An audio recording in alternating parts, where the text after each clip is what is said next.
She built an empire. She had the corner office, the private jet, the name on the building. She had everything the world said would make her whole. And then her car broke down on a mountain road in the middle of nowhere. And the man who walked out of that repair truck looked exactly like the one she'd spent 15 years trying to forget. He didn't recognize her, not yet, but she recognized him immediately. The hands, the quiet way he moved, the voice she'd heard in her sleep more times than she'd ever admit to anyone. This is the story of what happens when fate doesn't give you a second chance. It gives you a reckoning. If this story finds you wherever you are, hit like, drop a comment with your city, and let's see how far this one travels. Part 1.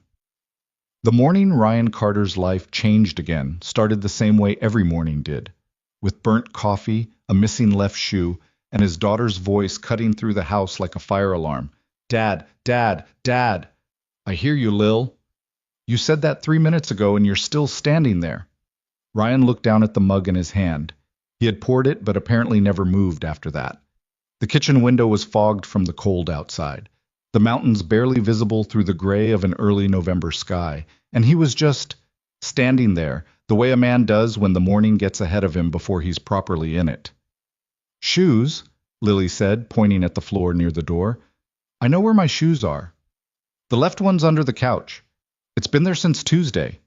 He looked at her. She was 8 years old and already had the tone of someone who had been managing a household for decades. Dark hair pulled into a lopsided ponytail because she'd done it herself and wouldn't let him fix it. Backpack half zipped, lunch bag clutched in one hand. She was watching him with the particular expression she had inherited from no one he could identify, patient on the surface, quietly exasperated underneath. How do you know which shoe it is? He asked. Because you put the right one by the door last night and hoped the left one would show up on its own. She paused. It didn't. Ryan drank the coffee. It was bad. He'd let it sit too long. I'll drop you off at school and then head to the shop, he said. We're going to be late. We're going to be fine. They were a little late. Not enough to matter, but enough that Lily gave him a specific look as she got out of the truck. Not annoyed, just noting it for the record, the way she noted most things.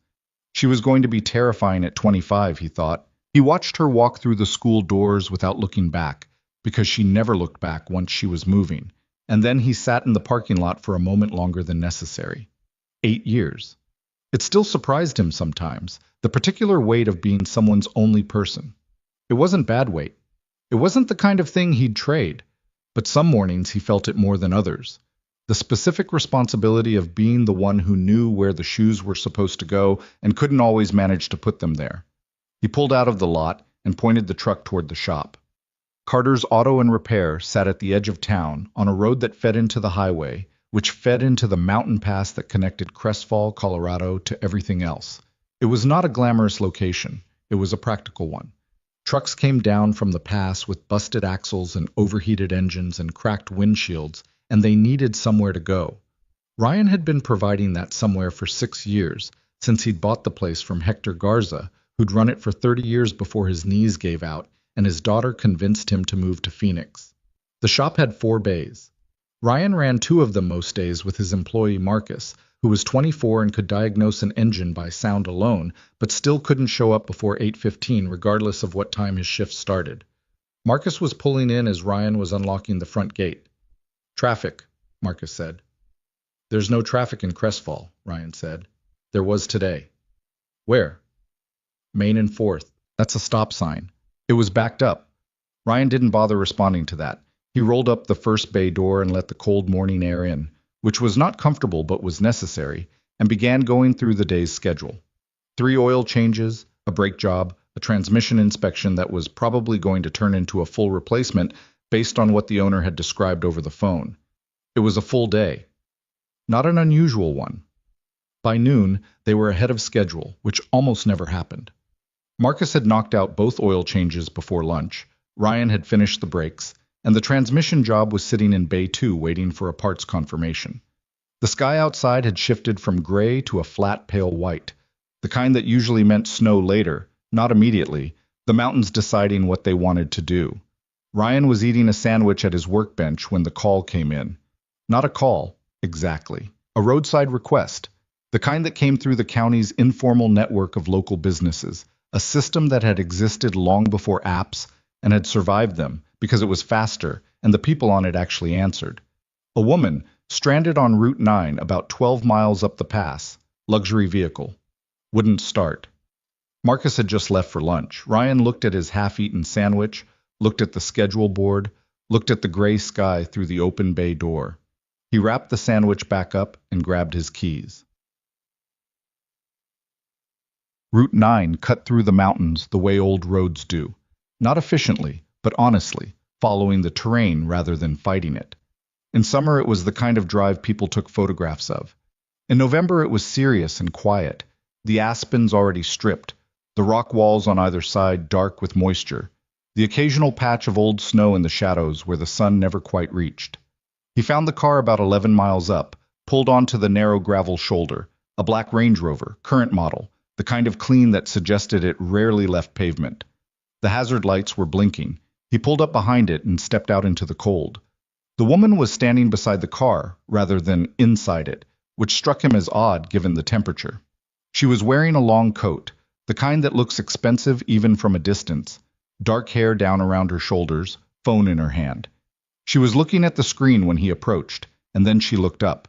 He noticed she was younger than he expected, late 20s, maybe 30, with the kind of composed face that people develop when they're used to being looked at. She looked at him the way people in crisis sometimes do, with a relief that is also measuring. "Ryan Carter," he said, out of habit. "Carter's Auto, down in Crestfall. What are we dealing with?" "It just stopped," she said. "I was driving and it dropped power and then nothing. It won't restart." He nodded. "Mind if I take a look?" She handed him the key fob without being asked, which he appreciated. Some people had to be walked through the concept of letting someone help them. He popped the hood and looked, and within about 90 seconds, he had a reasonable theory. "Can I get in and try to start it?" "Go ahead." He got in the driver's seat. The interior smelled like something clean and faintly expensive, leather, and something else he couldn't identify. He tried the ignition. The dashboard lit up, the engine turned over twice, and died. He got back out. "Your fuel pump's going," he said. "Not completely dead. That's why it started and then dropped out. It's been weak for a while, probably. Something about the altitude and the cold finished it off." She looked at the car, then at him. "Can you fix it?" "Not here. I'd need to get it back to the shop. I can tow it down and have a look at parts availability. Could be today, if I can get the right pump, more likely tomorrow morning." She absorbed this without visible frustration, which he also noted. People stranded on mountain roads tended to go one of two directions, grateful or difficult. She was neither, exactly. She was thinking. "Okay," she said. "Is there somewhere in town I can wait?" "There's a diner on Main, good coffee, bad pie. I can call you when I know more about the timeline." "That works?" She paused. "Thank you for coming out." "That's the job." I was already reaching for his phone to call for the flatbed. He didn't look back at her much while he waited for the tow. He was on the phone, then checking the Range Rover's model year against his parts contacts, then watching the sky make its decision about snow. She stood near the guardrail and looked out at the mountains, not trying to make conversation, which he respected. When the flatbed arrived and they were getting the car loaded, she tried to pay him for the service call. "You haven't seen the bill yet," he said. "I mean, for coming out here, your time." "That goes on the invoice." He handed her the clipboard with the shop's service request form. "Fill that out and I'll get you an estimate before we do anything." She took the clipboard. He noticed she had the handwriting of someone who wrote things down often, clear, quick, deliberate. He drove her down to the diner, dropped her at the door, and pulled the truck back onto the road toward the shop. He did not think about her again for the rest of the afternoon. The fuel pump arrived at 4:15. He'd found a supplier in Denver who could do same-day freight to Crestfall, which happened maybe twice a year and was always a minor miracle. Marcus was gone by 4, so Ryan pulled the Range Rover into Bay 1 alone and started the job. It was not a complicated replacement, technically, but it was time-consuming. Draining the tank, disconnecting the lines, getting to the pump assembly on a vehicle with that particular configuration took about 90 minutes if you didn't rush it. Ryan didn't rush anything. He'd learned early that the jobs you rush are the jobs you redo. He called the number on the form at 5:40. She answered on the second ring. "The pump's in," he said. "She's running. I'll need to do a short drive test in the morning to confirm everything's holding at temperature, but I don't expect any issues. A pause. That was fast. Got lucky on parts. What do I owe you? He gave her the number. She didn't react to it, which told him something. Either she hadn't been expecting it to be low, which it was, or the number simply didn't register on a scale she used. I can come by in the morning, she said. We open at 7:30. Drive test will take maybe 20 minutes, and then she's yours. I'll be there at 7:30. She was. I was pulling the Range Rover out of the bay for the drive test when she came through the office door, and he almost didn't recognize her at first.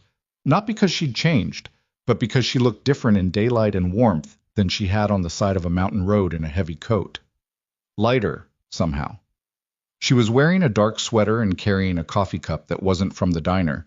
She must have brought it from wherever she'd stayed the night. He did the drive test. The pump held. He brought the car back, pulled it into the lot, and went to the office to write up the final invoice. She was standing at the counter looking at a framed photograph on the wall. A picture of Lily from 2 years ago, in her soccer uniform, holding a trophy that was almost as big as she was. Your daughter? She asked without turning around.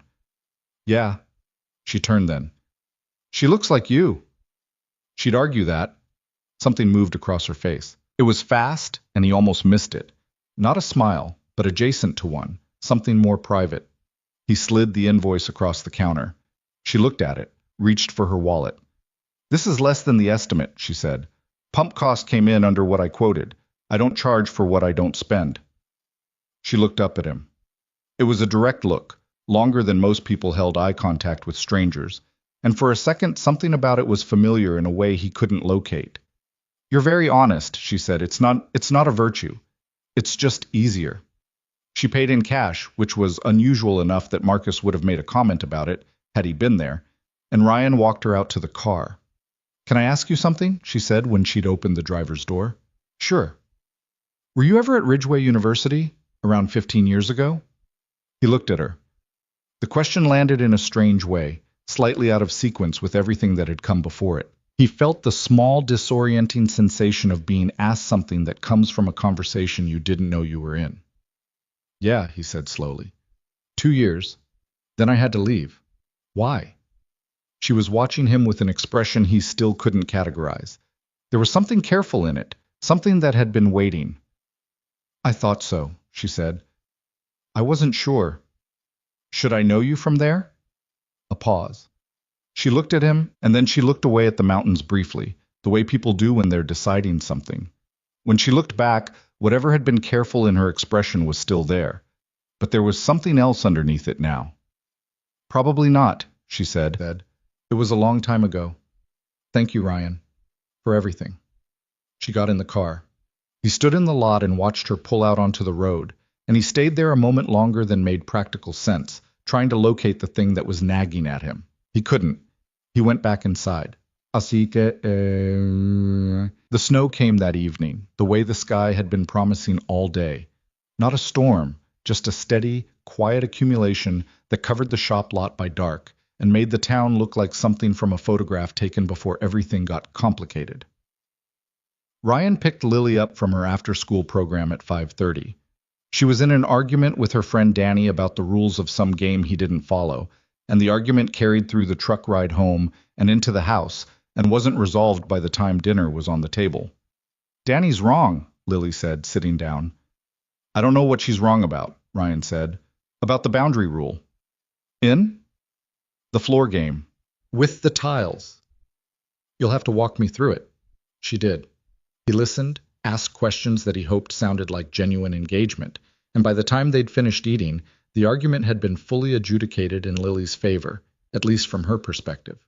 He washed the dishes. She did homework at the kitchen table, feet swinging because her legs didn't quite reach the floor yet, chewing on the end of her pencil in a way he'd been trying to break her of since first grade. He helped her with a math worksheet. She was good at math but impatient with the steps. She could arrive at the right answer but resented being asked to show how she got there. You have to show your work, he said. I know the work. Then showing it should be easy. She looked at him with the exasperated patience again. Wrote down the steps. Got everyone right. He tucked her in at 8:30. She fell asleep fast, the way she always did. Fully awake, and then fully not. No gradual middle. He stood in the doorway of her room for a moment in the habit he'd developed when she was small and had never broken, watching the rise and fall of the blanket. Then he went to the kitchen, poured a glass of water, and sat at the table. Ridgeway University. He hadn't thought about that place in a long time. Not because the memories were bad. Some of them weren't. But he'd left under circumstances that weren't clean, and the things that ended there had ended abruptly, and the brain develops ways of routing around the things it doesn't want to process. He'd been 19. Working 2 jobs and carrying a full course load that he'd already started to understand was unsustainable, but refusing to admit it because admitting it meant something he wasn't ready for. He'd been studying in the library one night, late, nearly closing, and there had been a girl at the table next to his. Small, dark hair, bent over a textbook with the kind of focus that makes people look alone even in a crowd. Someone had been bothering her, not dramatically. It wasn't a scene, just one of those persistent low-level situations where a guy at the next table thought her being polite was an invitation to keep talking, and she kept deflecting, and he kept not taking it. Ryan had said something. He didn't even remember what. The guy had left. She'd looked at him afterward with a kind of cautious gratitude, like she wasn't sure if the exchange rate was going to be the same, like help always came with something attached. He'd gone back to his textbook without pushing it. They'd started talking somewhere around 11, when the library was nearly empty and the studying had run out of momentum for both of them. He remembered she was a freshman. He remembered she was sharper than she'd presented at first, that there was a dry intelligence to her that had surprised him. He remembered they'd talked about everything and nothing, the way you do at 19 at 11 at night when you've got nowhere to be. They'd sat on the library steps until it closed, then outside on a bench until the cold drove them in. He'd walked her back to her dorm. He couldn't remember her face anymore. That was the honest truth of it. The years had blurred the specific details into something general and soft. Dark hair. Quiet. The memory of feeling seen, which was different from the memory of a face. Her name had been... He stopped, set the glass down. He hadn't thought about her name in years, and now he found it sitting right there at the surface, like it had been waiting. Sophia. He sat with it for a long moment, in the quiet of the kitchen, in the sound of the snow outside. Then he stood up, rinsed the glass, and went to bed. He told himself it was a coincidence. The same university, 15 years ago. There were thousands of students, a common enough name. He believed it, mostly. He believed it all night and through the early morning, and he was still believing it when he opened the shop at 7:30 the next day and found Sophia Bennett standing in the parking lot, her car parked on the far side of the lot and not connected to any obvious mechanical emergency, holding 2 coffees from the diner down the road and looking like a woman who had practiced this moment and was not entirely sure the practice had been enough. "I thought I owed you a better coffee than the invoice allowed for," she said. He looked at her.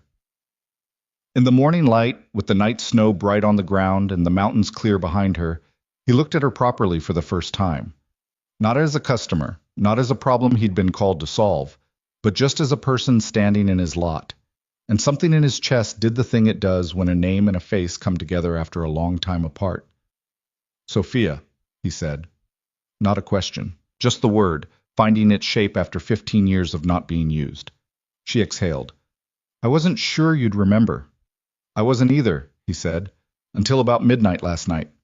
She held out one of the coffees. He took it. They stood in the winter parking lot of a repair shop in a small mountain town, and neither of them said anything for a moment, because neither of them had words yet for the thing that was happening. The coffee was hot. The mountains were sharp and white above the tree line. Somewhere inside the shop, the heating system made its unreliable sound. "You have time to talk?" she asked. He looked back at the shop, at the closed bay doors, at the schedule he'd mapped out the night before. "Yeah," he said. "I've got a few minutes." He knew, even as he said it, that it was going to be more than a few minutes. He held the door open. She walked through. She took the chair across from his desk without being invited to, not in an entitled way, but in the way of someone who had stopped waiting for permission somewhere along the way. Ryan sat in his own chair, the one with the torn armrest he kept meaning to replace, and they faced each other across a desk covered in invoice carbons and a coffee ring from a mug that had been sitting in the same spot for so long it had become part of the furniture. The coffee she'd brought was actually good, better than anything within 5 miles of the shop. Where'd you get this? He asked. The place on 2nd Street, Little Green Door. That's not a diner. No, it's a coffee place. It opened maybe 6 months ago, I think. I didn't know it was there. You probably drive past it every day. He probably did. He made a note of it, the way you make notes of things when a conversation needs a few seconds of neutral ground before it goes somewhere harder. So, he said. So, she said. Neither of them finished that. He looked at her across the desk and tried to reconcile the two images. The freshman in the library, which at this point was more feeling than picture, and the woman sitting in his repair shop at 7:40 in the morning with expensive coffee and the kind of composure that doesn't come from having an easy life. It comes from surviving a hard one. You knew yesterday, he said, on the mountain, the moment you got out of the truck. How? She thought about it. Your hands, the way you moved. There was something about your voice before I even turned around. She paused. And then you said your name. I say my name to everyone. It's a business introduction. I know, but it was still your name. She looked at the coffee in her hands. I wasn't going to say anything. I thought, I'll get the car fixed and get back on the road, and that'll be it. Clean. But I sat in that diner for 4 hours trying to convince myself to do exactly that, and I couldn't. He didn't say anything right away. There was a sound from the bay, the heat cycling on, the building adjusting to the morning cold. Through the office window he could see the snow in the lot, bright and untouched except for their footprints and the tire marks from her car. I thought about you, he said. After. Not for years, but for a while. I tried to find you. Her eyes moved up. When? Maybe 2 months after I left Ridgeway. I called the main number, asked if they could pass a message to a student. They said they couldn't give out information. I didn't have anything else to go on. I looked too, she said. I didn't even have a last name. You never told me. She said it without accusation, just as a fact. We were on a bench at 2 in the morning. Exchanging last names wasn't where the conversation was. No, she agreed. It wasn't. He remembered that much clearly now. Not the cold, not what they'd talked about in any specific sequence, but the texture of the night. The particular feeling of being known by someone who had no reason to know you. He'd been struggling that semester in ways he hadn't told anyone, and she'd somehow pulled it out of him. Not intrusively, but patiently, the way water finds the low points. He'd walked her back to her dorm at 3 in the morning, and they'd said goodbye on the steps, and he'd thought something that in the daylight he hadn't known what to do with. And then he'd been gone 6 weeks later. Why did you leave? She asked. Not accusatory, genuinely wanting to know. Money ran out. My mom got sick. I had to go home. He said it plainly because it was plain. There was no drama he needed to add to it. I kept telling myself I'd go back and finish. Then Lily happened, and the shop happened, and life happened. You know how it goes. I do, she said quietly. What happened to you after? I stayed, finished my degree, then a master's, then somehow I was running a company. She said it without pride or false modesty, just sequence. Bennett Advisory. I don't follow business news much. That's probably healthy. A dry edge to it, self-aware. We're a corporate strategy firm. We consult for companies going through restructuring, mergers. It grew faster than I planned for. It usually does when you're not paying attention to the size of a thing. You're based in Denver? Headquarters in Denver, offices in Chicago and New York. I travel too much.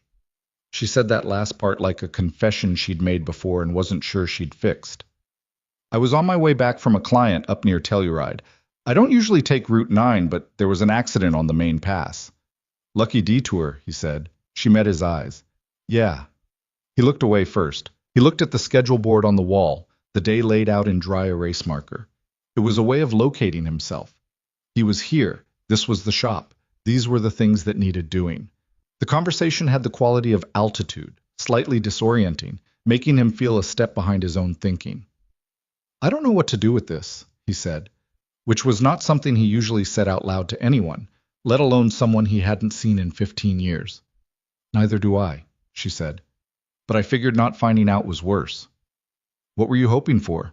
When you came back this morning? She considered the question for longer than he expected, which meant she was actually considering it rather than producing an answer. Honestly, I wanted to know you were okay, that your life turned out okay. She looked at the photograph of Lily on the wall, the same one she'd looked at yesterday. And now I can see that it did, so I've got that. That's not why you came back. She looked at him. No, she said. It's not the only reason. Marcus arrived at 8:10, which by his standards was practically early. He looked at the unfamiliar car in the lot, looked through the office window at the woman across from Ryan, and had the self-awareness to go directly to Bay 2 and start pulling the first job without coming in to introduce himself. Ryan noted this and felt a brief, specific gratitude. He and Sophia talked for another 40 minutes. Not about the loaded things, not about what the night in the library had meant, or what they'd both done in the years since to fill the space where it used to be. They talked around the edges of it. She asked about Lily. He told her about the soccer phase and the homework battles and the shoe situation that morning. She laughed at the shoe thing, a real laugh, not a polite one. He asked about the company. She described it in compressed terms, like someone summarizing a book they've read so many times they've stopped being impressed by the plot. She was smart. He could see that clearly now. Not just generally capable, but specifically sharp, the kind of intelligence that had probably seemed like too much in some rooms and exactly right in others. Do you like it? He asked. The work? She seemed mildly surprised by the question. Most days. That's not a yes. It's an honest answer. She turned the coffee cup slowly in her hands. I built something I'm proud of. I believe in what we do. I think we actually help companies make better decisions instead of just charging them for the ones they were already going to make. But there's a version of success where the work takes up all the available space and you look up one day and you've been alone in it for a long time. He understood that, not in the same shape, but in the same weight. How long are you in Crestfall? He asked. I cleared my schedule through the end of the week. I don't entirely know why. She said it with a frankness that was slightly startling. I booked a room at the inn on Caldwell Street. I thought I'd figure out what I was doing once I got here, and then figure out if it made sense to stay. Did it? A pause. Ask me in a few days. He walked her out to her car when it was clear the morning wasn't going to do anything but get more complicated if they kept sitting there. She left, and he stood in the lot for a moment and then went back in and pulled the first job on the schedule, and he worked through it with his hands, and tried to let the mechanical clarity of it settle the thing in his chest. It helped. It usually did. He'd always been better in his hands than in his head. She came back Thursday. Not to the shop. She showed up at the diner where he usually ate lunch, which meant she'd either asked someone where he went or she'd been watching the truck, and he found that both things seemed equally plausible, and neither bothered him in the way they probably should have. He was already sitting when she came through the door, and he'd already ordered, so she just sat down across from him and picked up the menu and looked at it. Pie's bad, he said. Coffee's decent. The turkey sandwich is fine as long as you're not expecting anything from it emotionally. Good to know. She put the menu down. I drove around this morning. Around where? Around town. All of it. It took about 20 minutes. She said it without condescension. She seemed genuinely interested. There's a hardware store that looks like it's been there since the 40s. Since 1951. Jean Pilar runs it. His grandfather started it. Does Jean know where the shoes are? He looked up from his sandwich. She was watching him with a small, specific expression, testing whether the joke would land, not performing it. I'll ask him, Ryan said. She ordered the turkey sandwich. He had been right about it. Serviceable, without emotional range. She ate half of it, and they talked about the town, which was safe enough ground, and then about Lily's school, which was slightly less safe because it moved them into territory that was his in a way the shop wasn't quite. She sounds like a remarkable kid, Sophia said. She's an exhausting kid, he said, which is the same thing, mostly. Her mom... She stopped herself. Sorry, that's not my business. It's fine. He picked up his coffee. She left when Lily was 14 months old. It wasn't dramatic. She just wasn't built for it. The staying part. Some people aren't. Sophia was quiet. I'm not bitter about it, he said, which was true in the way that things you've worked on for years can become true. Lily doesn't know her well enough to have a complicated relationship with it yet. That's coming, I think. I'm not looking forward to that conversation. You'll handle it. I have no idea if I'll handle it. I'll attempt it. Something in her expression shifted. It wasn't sympathy, exactly. It was recognition of a specific kind, like she'd heard someone finally describe a thing she'd experienced under a different name. I think that's all any of it is, she said, attempting it. He looked at her. She was picking at the edge of her napkin, a small, unconscious gesture, and in that moment she looked less like a CEO and more like the girl on the library steps, unguarded, slightly uncertain, present. What are you doing this weekend? He asked. She looked up. Lily has a soccer game Saturday morning. It's boring to watch unless you know her personally, and then it becomes incredibly stressful. I'm asking if you want to come. He watched the moment register on her face. It wasn't a romantic ask, exactly. He hadn't framed it that way and hadn't fully decided what it was. But it was an offer of proximity, of being let into the part of his life that mattered most. She seemed to understand that. I'd like that, she said. She'll interrogate you, he warned. She's 8, but she doesn't act like it. I can handle interrogation. It's different when it's from someone who doesn't have professional stakes in the answer. She smiled at that. The full version of it, not the careful one. Fair point. He didn't tell Lily anything specific before Saturday. He mentioned there'd be someone watching the game, a person he knew, and Lily had given him the look that meant she was filing the information away for later review, which she absolutely did. The soccer field sat at the north end of town, behind the elementary school, exposed to the wind in a way that was miserable in November. The parents stood on the sideline with thermoses and resentment. Ryan had both. Sophia arrived 5 minutes before kickoff in jeans and a heavy jacket that looked better suited to the cold than her coat from the mountain road. She found him on the sideline and stood next to him without a production about it. Which one is she? Sophia asked. Number 7, near the center. She found Lily immediately. Lily, as though she possessed some additional sense Ryan had never fully mapped, looked directly at them 30 seconds later. She stared at Sophia with the specific assessment of a child who is doing a complete evaluation and has no intention of hiding it. Then she looked at Ryan, then back at the game. She looked at me like I was an open bid item, Sophia said quietly. I warned you. The game was chaotic in the way of 8-year-old soccer, which is to say, it was 20 children moving in a mass toward whichever direction most recently had the ball. Lily was one of the few players with genuine spatial awareness.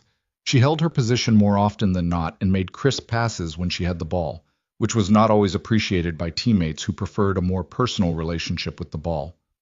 Ryan watched the game the way he always watched Lily's games, which was with an undignified level of investment.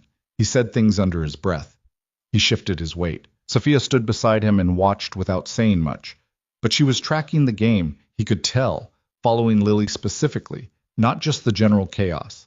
Lily scored in the second half, a clean shot from the edge of the box, and Ryan made a sound that was embarrassing and involuntary. Sophia laughed, not at him, alongside him. She's good, Sophia said. Don't tell her that. Why not? She already knows, and it's better if she works for it anyway. After the game, Lily came off the field sweaty and bright-eyed and went directly to Ryan for the standard post-game debrief, which took approximately 4 seconds before she pivoted. Are you the person from his shop? Lily asked Sophia. I am, Sophia said. Your car broke down? On Route 9, your dad fixed it. I know, he mentioned.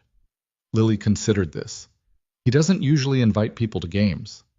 Lily, Ryan said, I'm just saying. She looked at Sophia without any hostility. It was pure assessment, nothing personal. Are you from here? Denver originally. I'm visiting for the week. Why? Because I wanted to. That's not a full answer. Lily. I'm asking a reasonable question, Dad. She looked back at Sophia. You're visiting a town where you don't live because you wanted to. That's not specific. Sophia looked at her levelly. Your dad and I knew each other a long time ago. I wanted to say hello. Did you say hello? We're working on it. A pause. Lily's eyes went between them, and she arrived at a conclusion of some kind, and apparently it was acceptable, because she shrugged and reached for Ryan's thermos. Can I have some of that? It's coffee.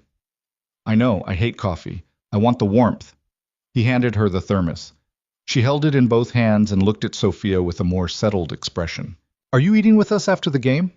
Ryan started to say something, but Sophia spoke first. I don't want to intrude. You're not intruding if we're inviting you, Lily said, in the tone of someone explaining a simple concept. Dad makes breakfast after home games. It's pancakes and eggs, and he burns the first pancake every single time and says it's on purpose to season the pan, but we both know it's not. I don't know what you're talking about, Ryan said. You say that every time too. She handed him back the thermos. Sophia can come if she wants. Ryan looked at Sophia. Only if you want to, he said. She was looking at Lily with an expression he hadn't seen on her before. Something that was more than just charmed by a sharp kid. Something quieter and more complicated that lived behind the eyes rather than on the face. Yeah, she said. I'd like that. He burned the first pancake. Of course he did. Lily pointed at it with complete composure, and Sophia, sitting at his kitchen table with a cup of actual decent coffee she'd insisted on making herself, covered her mouth with her hand. Season the pan, Ryan said, dropping it in the trash. That's what he always says, Lily reported.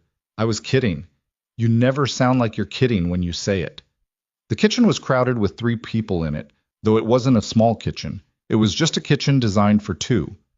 Lily sat at the table doing something on a worksheet she'd pulled from her backpack, working steadily and with one eye on the adults in a way that was subtle enough to have some plausible deniability.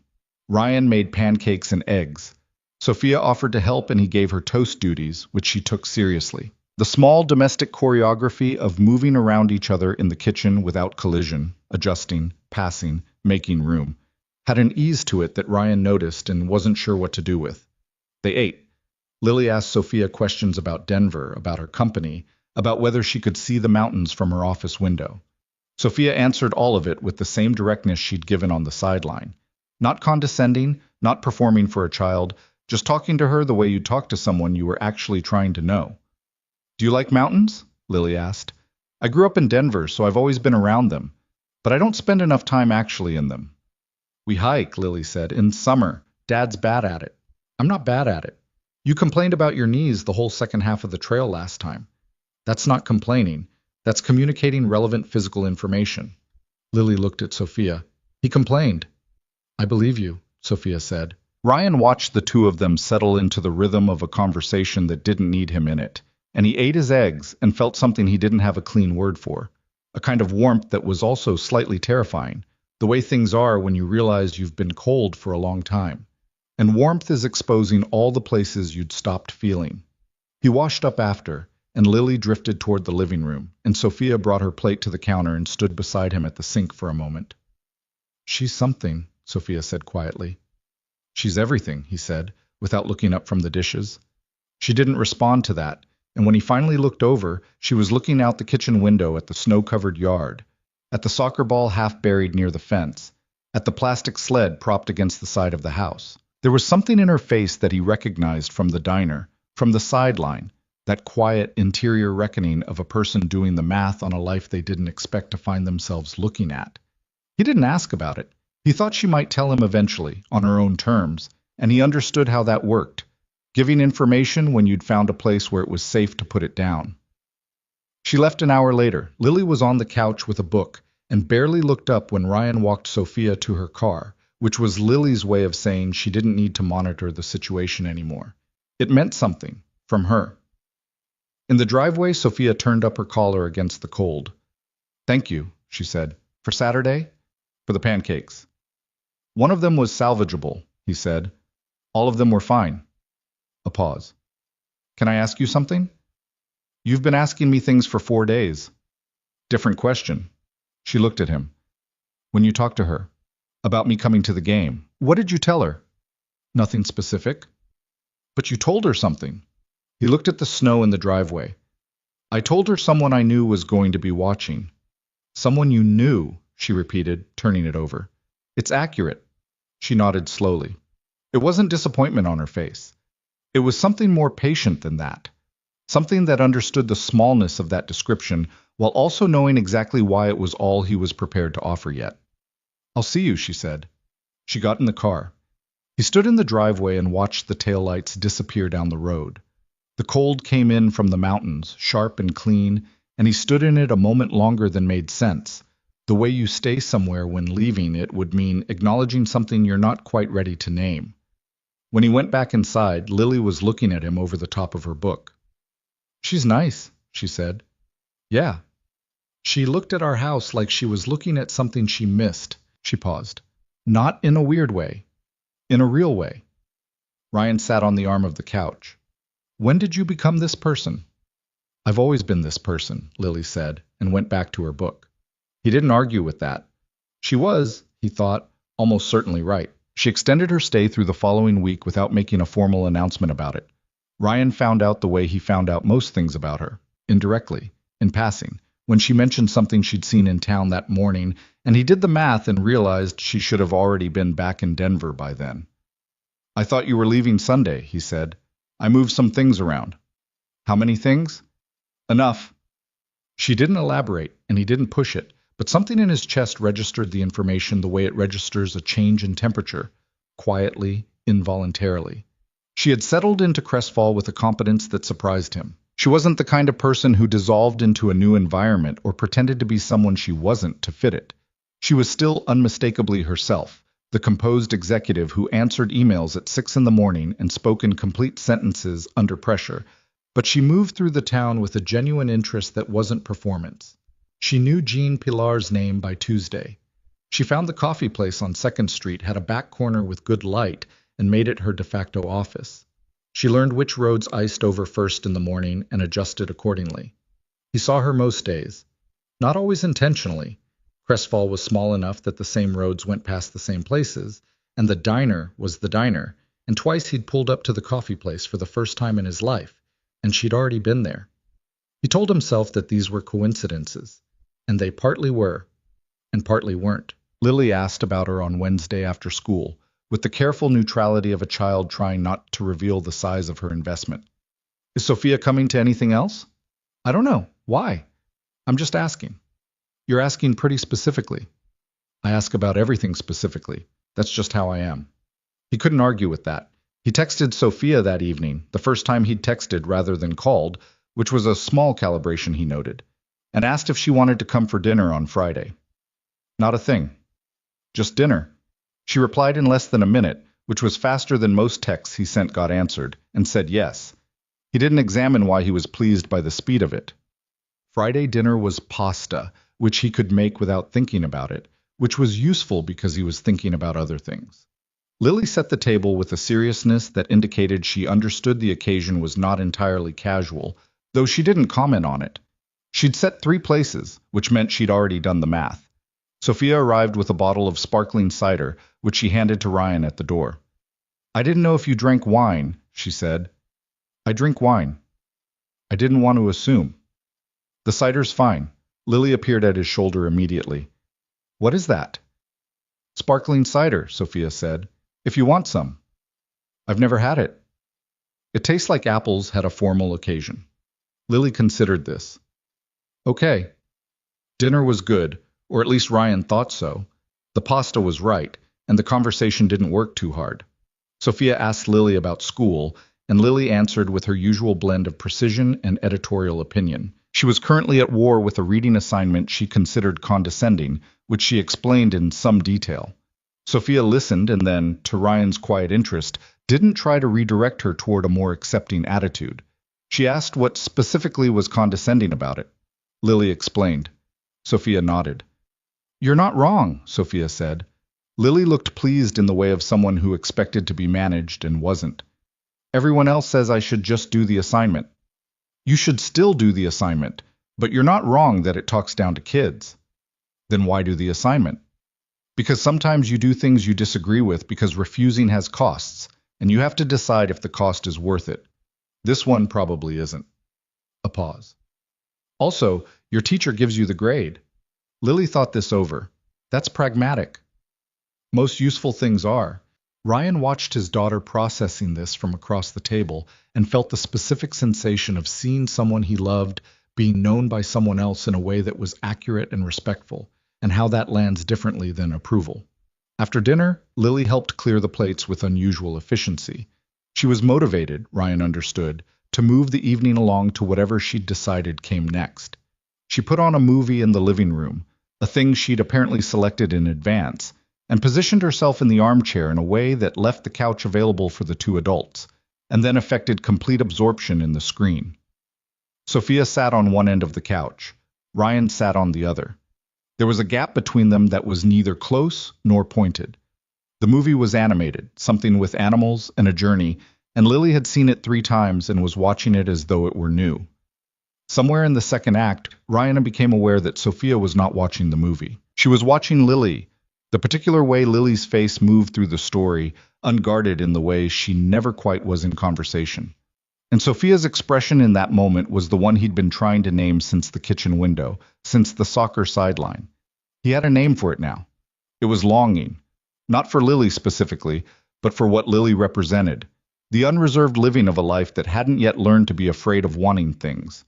He didn't say anything. He looked back at the screen. Lily fell asleep in the armchair before the movie ended. She did it without preamble. Awake, then not. Ryan watched it happen and felt the familiar weight of it, the sweet, specific burden of being someone a child trusted enough to fall asleep in front of. He turned the volume down. Sophia looked over at Lily with an expression that had moved past longing into something softer and more private. "I should let you put her to bed," she said quietly.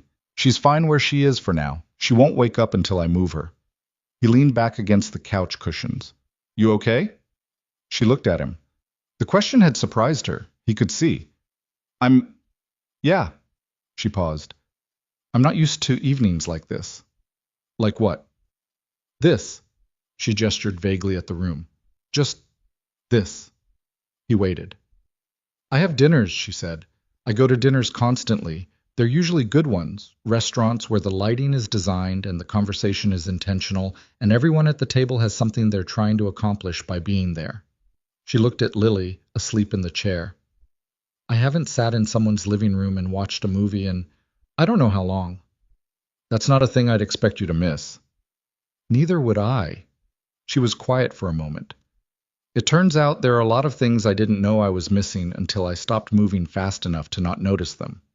He looked at her profile in the dim light of the room. She was telling him something he understood, not in the direct way of the conversation in his office, but in the quieter way that people offer things when they're not entirely sure of the reception. He could have left it there. He almost did. "Sophia," he said. "Yeah." "What are you actually doing here?" She turned to look at him. In the low light, she looked tired in a way she hadn't before. Not from lack of sleep, but from being honest. "What do you mean?" "I mean, what is this? What are you looking for?" A silence. Lily made a small sound in her sleep and resettled. Outside, the wind moved through the pines in the yard with the low, continuous sound it made in November. "I don't want to say the wrong thing," Sophia said carefully. "Say the honest one." She looked at her hands, then at him. "I've been doing the right things for 15 years, she said. The things that made sense. The career, the company, the decisions that built on each other logically and responsibly. And I'm proud of it. I genuinely am. But somewhere in all of it, I stopped being a person who knew what she wanted and became a person who was very good at executing." He listened.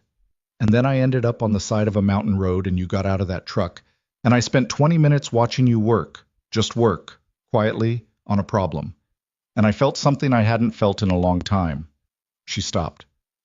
"I don't know what to do with that. I'm not here with a plan. I'm here because not being here felt worse." The room was quiet. The movie had run to its end and the screen had gone dark. Lily breathed steadily from the armchair. Ryan sat with what she'd said. He was not a man who moved fast toward things.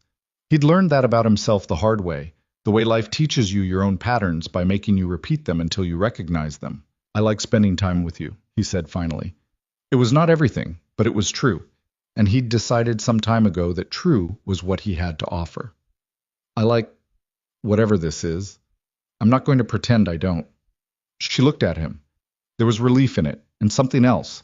The particular vulnerability of a person who has said something real and is still waiting for the world to do something unreasonable with it. "But," she said, "but I live here. You live in Denver. You run a company with offices in 2 other cities, and you travel most weeks and—" He stopped. "We're different in ways that don't resolve easy." "I know that. I've got Lily. She's not a footnote to my life, and she's the whole thing." I know that too. So I don't know what... Ryan. Her voice was quiet but direct. I'm not asking you to solve it tonight. I'm not asking you to solve it at all, right now. I'm asking if we can keep going and see what it is. He looked at her for a long moment. Yeah, he said. We can do that. She nodded. It wasn't a triumphant moment.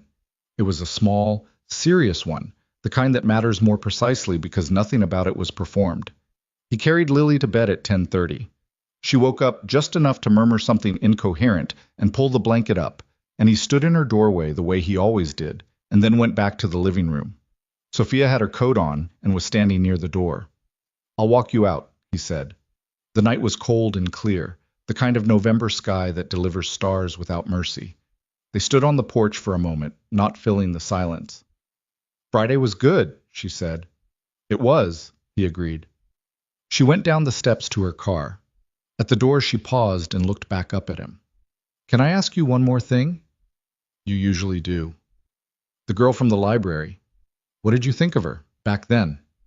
He considered it, honestly, going back into the actual memory rather than the managed version. I thought she was the most interesting person I'd talked to in months, he said, and I thought she deserved more than whatever I had to offer at 19. A pause. And then I left and didn't get to find out what would have happened next. She held his gaze across the cold dark between them. Good night, Ryan, she said. Night. He watched the car reverse out of the drive and went inside and stood in the warmth of the kitchen for a minute, aware that something in the architecture of his daily life had shifted, the way a house sounds different after someone has been in it and left. The following Tuesday, Marcus came into the office while Ryan was doing invoices and stood in the doorway with the particular posture of someone who has decided they're going to say a thing. So, Marcus said. No. I haven't said anything. You've been building to something for 4 days. Marcus leaned on the doorframe. The woman who was in here last week, with the Range Rover. She had a fuel pump problem. She's been in town for 2 weeks. She's visiting. She brought you coffee. It was a courtesy. Marcus tilted his head. He was 24 and had the confidence of someone who had not yet been wrong enough times to be cautious about it. She came back. People don't come back for the mechanic. People come back for good service all the time. Man. Do you have work to do? The Henderson's truck is waiting on a part that's not coming until Thursday, so technically, no. He paused. Is it good? Ryan put down the pen. He looked at the invoice, at the schedule board, at the framed photo of Lily on the wall. I don't know what it is yet, he said, but it's something. It's something. Marcus nodded, apparently satisfied with this as data points went. She seems like she actually sees you, he said. Not like a project, like a person. Ryan looked at him. When did you get perceptive? I've always been perceptive. You just don't give me credit. He went back to Bay 2. Ryan sat with the invoices and the particular observation his 24-year-old employee had apparently just wandered in and dropped on the desk, and he thought about it. The way Sophia looked at him when he was explaining something, the way she'd listened to Lily, the way she'd told him he was honest, and looked at him like that was a thing she hadn't encountered often enough. It occurred to him that he'd spent a long time defining himself in relation to what he didn't have, the education he hadn't finished, the income that put him several tax brackets south of the woman sitting across from him at his kitchen table, the ambitions he'd set down years ago because they'd had to be set down, and which he'd eventually stopped noticing were on the floor. He wasn't a man who felt sorry for himself. He genuinely didn't. The shop was his, in a way that mattered. Lily was his, in the way that mattered most. He'd built a life with his hands, literally and otherwise, and there was a rightness to it that he could feel on the good days and depend on the bad ones. But. There was a but. He'd started to care about Sophia in the specific, particular way that comes with someone mattering to your actual days rather than just your general intentions. He'd started looking for her truck in the parking lot of the coffee place. He'd started choosing the longer route home on the nights when it took him past the inn on Caldwell Street. And there was the gap between them. Not as a moral judgment, but as a practical reality. She moved in rooms he'd never been in. She made decisions that affected hundreds of employees. She had the kind of social gravity that pulled other people into alignment, and he lived in a mountain town of 3,000 people where everyone knew his truck and Jean Pilar's grandfather had started a hardware store. He didn't think less of himself for it. but he felt it. It came to a head on a Thursday, and not cleanly. She'd come by the shop near closing, which had started to feel like a pattern, and they'd driven up Route 9 in his truck without a stated destination. It was something they'd started doing, not a defined thing, just an excuse for conversation without walls and schedules. The road at dusk in late November had a particular quality, the sky going dark blue at the edges, the rock walls close on both sides, the headlights picking out the center line. They passed the place where he'd pulled up behind her Range Rover. Neither of them marked it out loud, but he saw her look at the shoulder as they went by. They pulled over at a wide spot where the valley opened up to the west, and the last of the light was sitting on the peaks across the range. He left the engine running for the heat, and they sat in the warmth of the cab and looked at the mountains and talked about nothing in particular for 20 minutes. And then she said without preamble, "I have to go back Monday." He'd known it was coming. He'd been knowing it for days. "Okay," he said. "There's a board presentation I can't reschedule and a client situation that's—" She stopped. "I'm not explaining myself. I just wanted to tell you. You don't need to explain yourself." "I know." He looked at the mountains. The light was almost gone, just a thin orange edge above the peaks. "What happens after Monday?" "I come back." "When?" 2 weeks.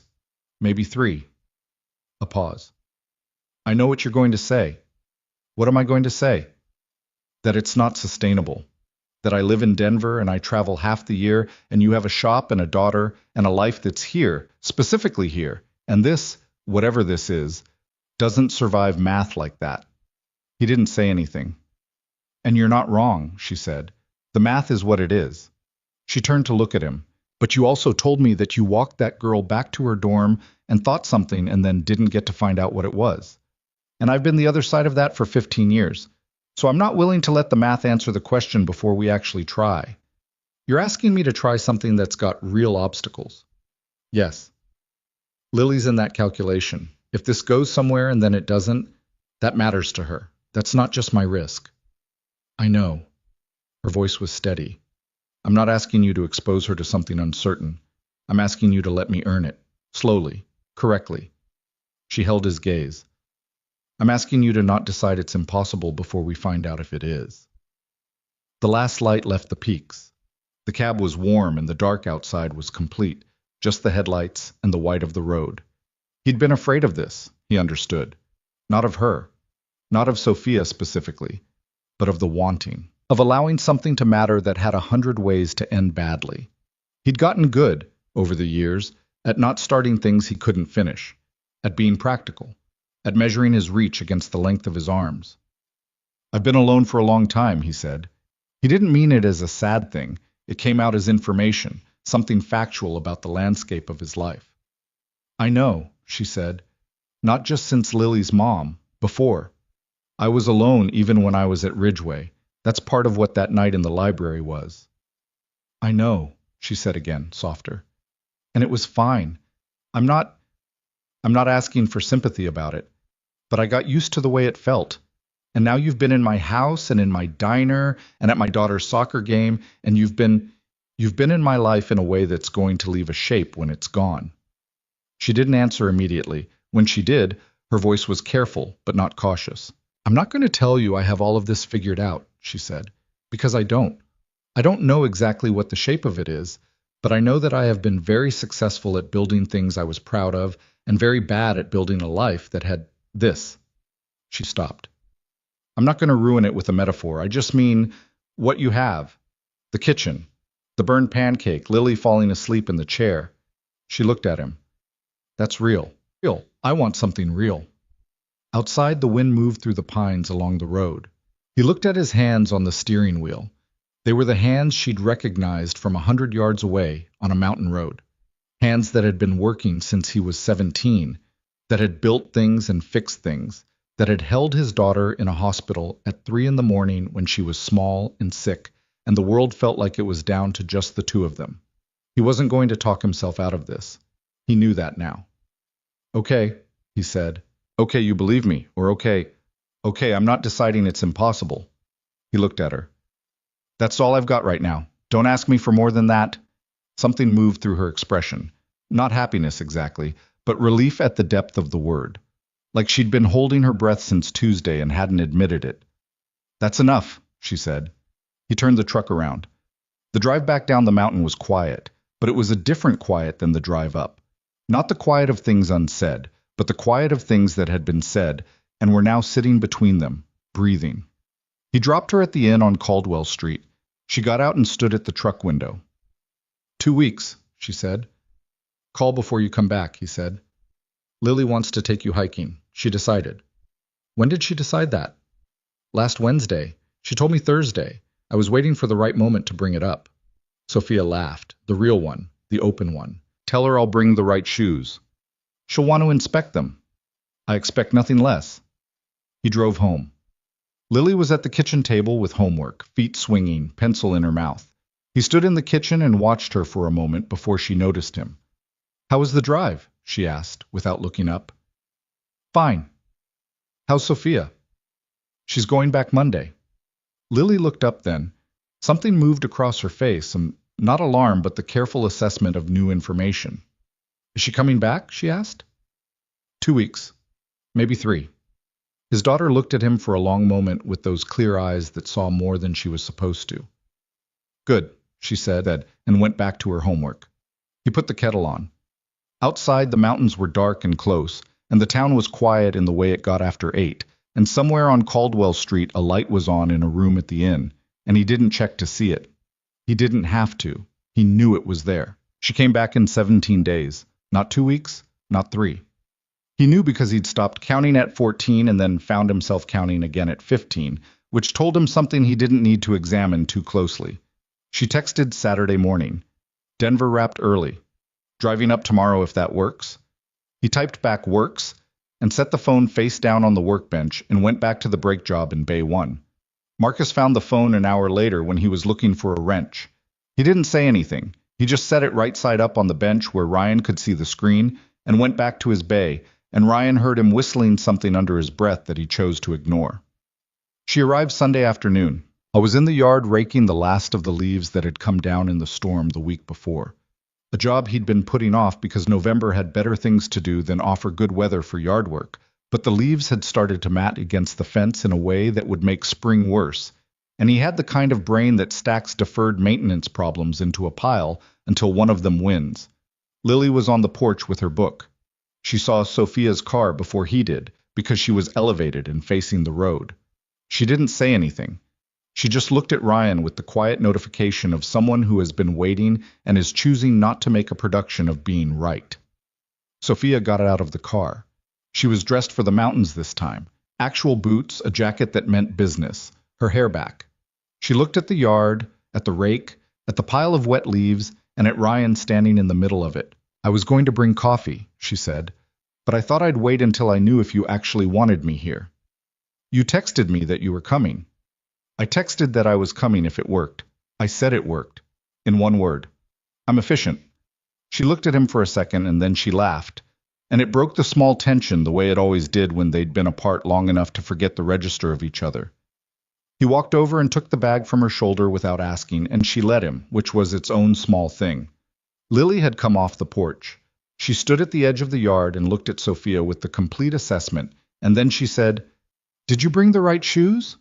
I did, Sophia said. Can I see? Sophia sat down on the porch steps and took off one boot and handed it over. Lily turned it upside down and examined the sole with the seriousness of someone who has lost a trail and is not willing to let that happen again. These are good, she said. She handed it back. We're going Saturday. The South Trail because the North one gets icy in December in Dad's knees. My knees are fine, Ryan said. You always say that, and then you don't say it about 3 miles in. Sophia was watching them both with the warm, contained expression that Ryan had started to read as hers specifically. Not performing delight, just genuinely in it. Saturday works, she said. The next 2 weeks built themselves in the natural way of things that have found their shape. Sophia worked mornings from the coffee place on 2nd Street and was present in the afternoons. She came to dinner twice. She and Lily went on the Saturday hike and came back muddy and talking fast about something they'd found under a rock near the creek, and Lily made her look at a photograph of it on her phone for approximately 15 minutes after dinner. Ryan watched it, not suspiciously, not analytically, just with the plain attention of a man trying to see something honestly. Lily was not a simple kid to earn. She had opinions, standards, and a memory for inconsistency that most adults underestimated. She'd had teachers she liked and teachers who thought she liked them when she was merely tolerating them, and she'd never been confused about the difference. With Sophia, there was no tolerance in it. There was genuine interest running both directions, and Ryan could see it because he knew his daughter and because he admitted to himself, looking for it. It wasn't seamless. There was an afternoon when Sophia's phone had taken over completely. A client emergency that had pulled her into a 90-minute call in Ryan's kitchen while he made dinner and tried to give her the room she needed. Lily had sat at the table and done homework with the pointed quiet of someone who was registering the interruption without making a scene about it. Sophia had come off the call apologizing, and Lily had said it was fine, in the tone that meant it was mostly fine, and they'd eaten dinner and it had recovered. Yes. But it wasn't nothing, that moment. Ryan had seen Sophia see it, and he'd seen her absorb it. She didn't miss dinner the following 2 times. She put her phone in her coat pocket and left it there. He noticed. They hadn't kissed. That was the accurate accounting of where things stood. They'd moved closer to each other in every practical way, except the literal one. The evenings on the porch when the cold wasn't too bad. The way she'd touched his arm once in the coffee shop when she was making a point. The way he'd started standing closer to her than he would to anyone else, which is a thing the body does before the mind has cleared the paperwork. He knew it was coming. He also knew something else was coming, something that had been building in him with the particular pressure of a thought that wants to be said and hasn't found the right container. It found one on a Wednesday night in early December when Lily was at a sleepover and the house was the specific quiet it gets when a child who makes noise is not in it. Sophia had come over with food from a place in town that had opened in October and was better than it had any right to be for a mountain town of its size. They ate at the kitchen table, and the conversation had been easy, the easy that comes not from low stakes, but from comfort. After dinner, they moved to the living room and sat on the couch with the distance between them that had become familiar. Not cold, not pointed, just honest about where things were. The lamp was on, and the heat was up because December had stopped pretending it was November, and the room was warm. He'd been thinking about how to say it for 3 days. He'd decided the best approach was directly, because his indirect approaches tended to come out sideways in ways that caused more confusion than the original thing. "Can I say something?" he said. She looked over. "Yeah. I've been thinking about this." He gestured between them in a way that wasn't elegant, but was accurate. "About what it actually means, long term. You here every couple of weeks, me here full time, the distance." She waited. She was good at waiting. "The thing is," he stopped, started again. "I've been watching myself get comfortable with you, and I notice it because I don't get comfortable with people fast. It takes me a long time, and it's happened fast. Is that a problem?" "The problem is that I keep stopping myself. Every time it gets closer to the thing it's obviously becoming, I find a reason to put a wall up, and I know why."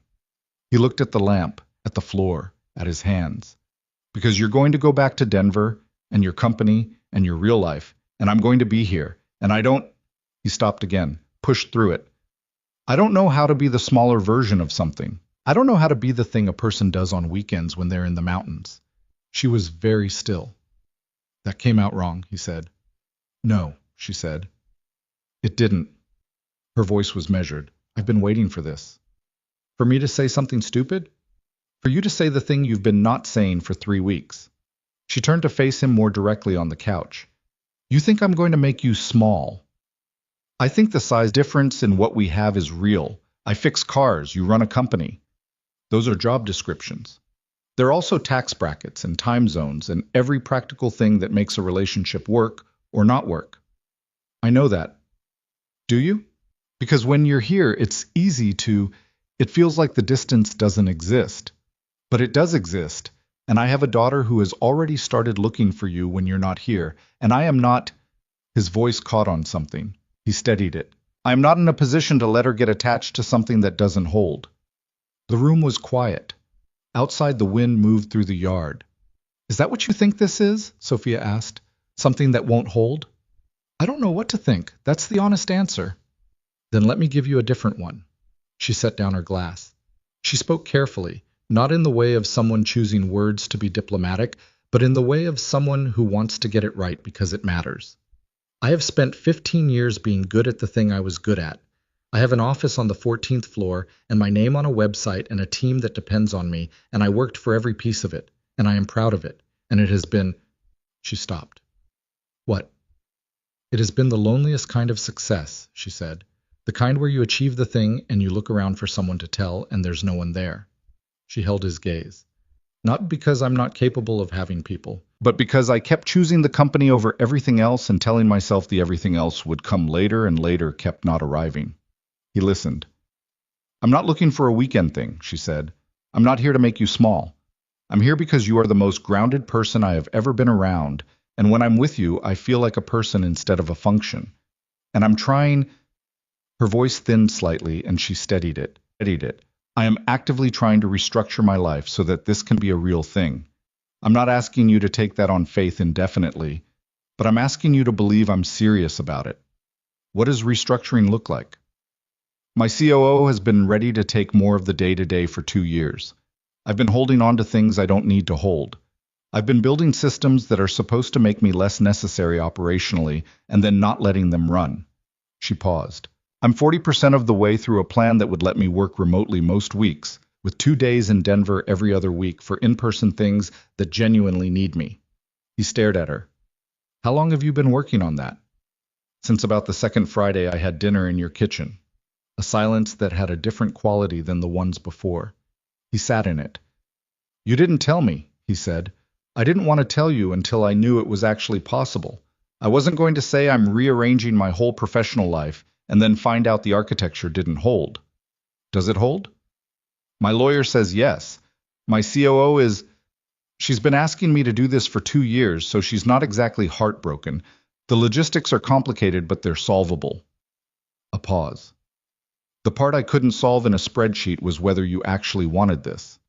He looked at her. He looked at her and thought about the burned pancake and the soccer game and the library steps at 19 and the fuel pump on Route 9 and all the invisible thread of coincidence and timing and the 15 years of ordinary life that had passed between those 2 points on the map.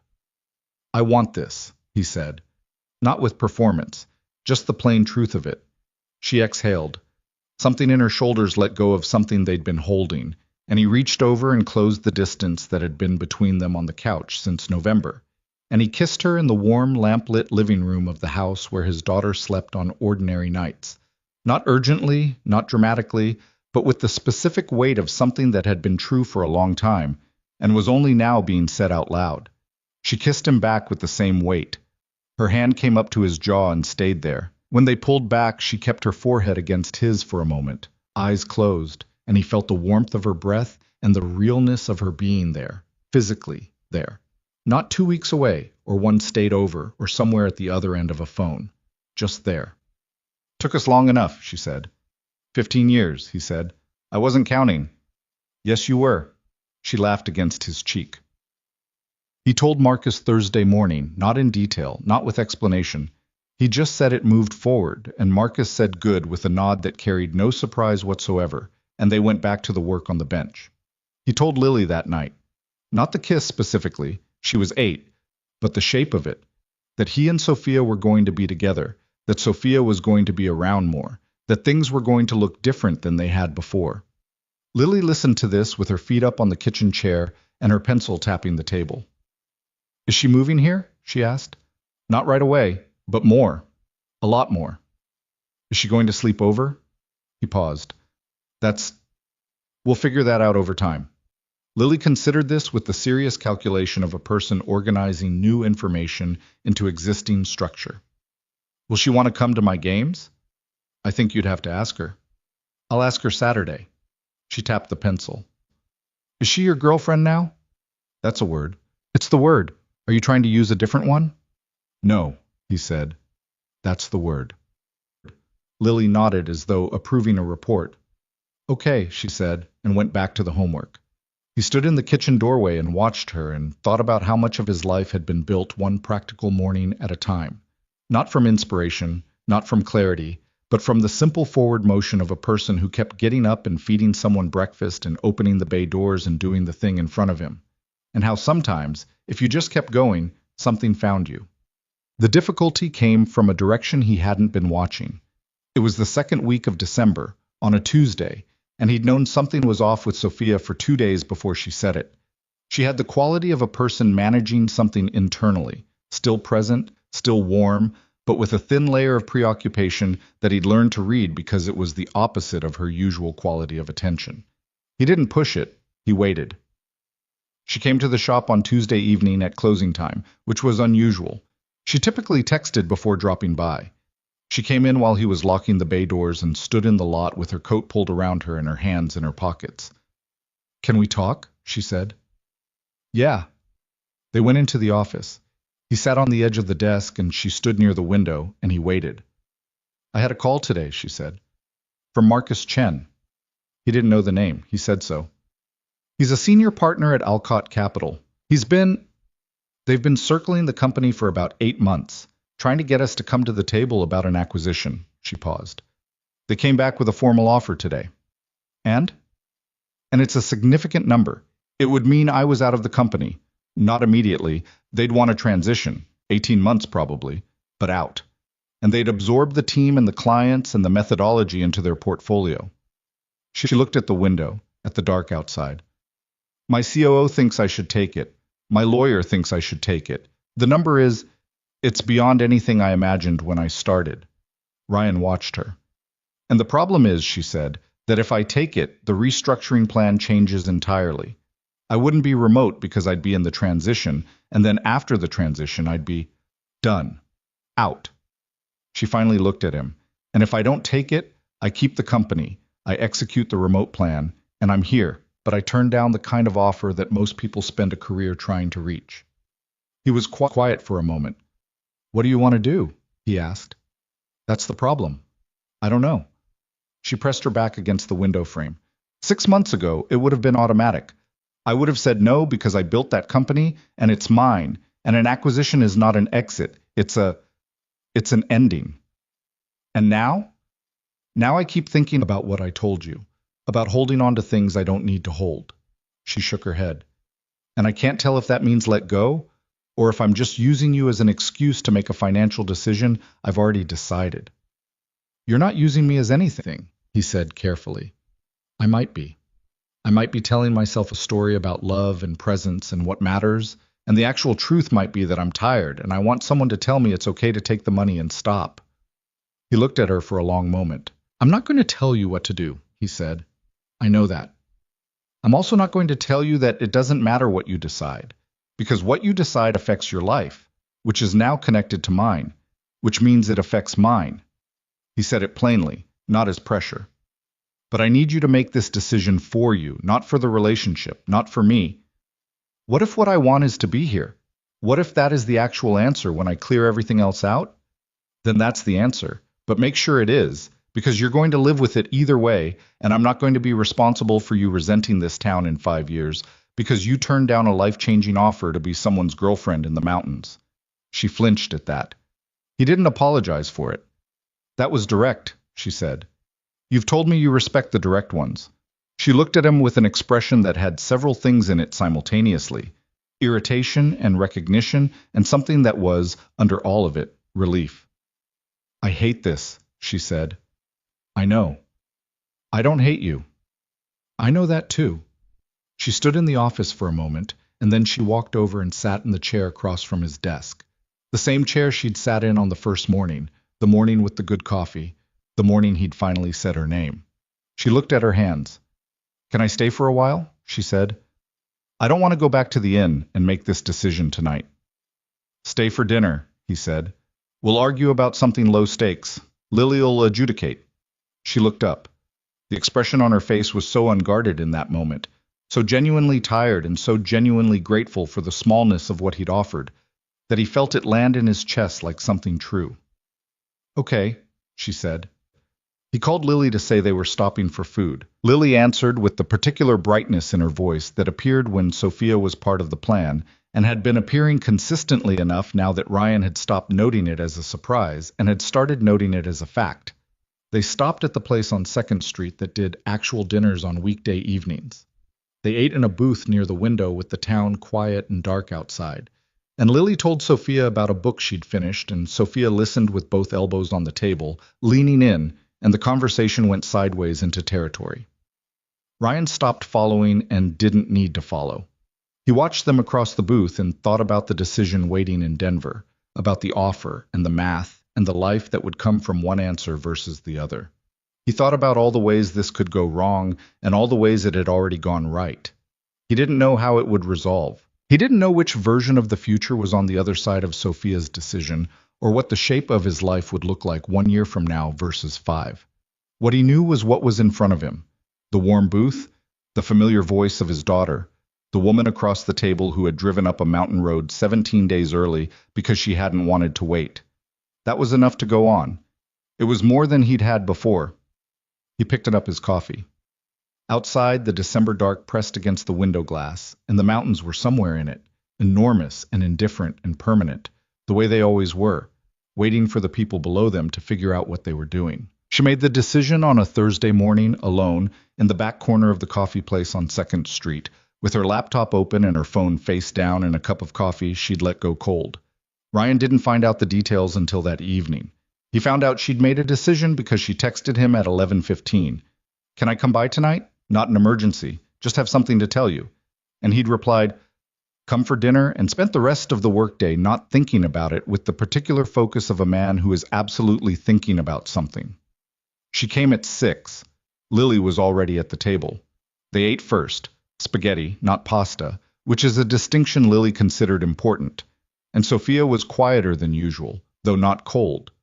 Just gathered, like someone who has made peace with a thing and is still getting used to the weight of it in a new position. After dinner, Lily took her plate to the sink and announced she was going to do homework in her room, which was unusual, and which meant she had assessed the situation and decided the adults needed the room. She paused at the doorway on her way out and looked at Sophia. "Whatever you decided," Lily said, "is probably right." Then she went down the hall. Sophia stared at the empty doorway for a second. "Did she just—" "Yes," Ryan said. "How does she even know I decided something?" "She knows everything.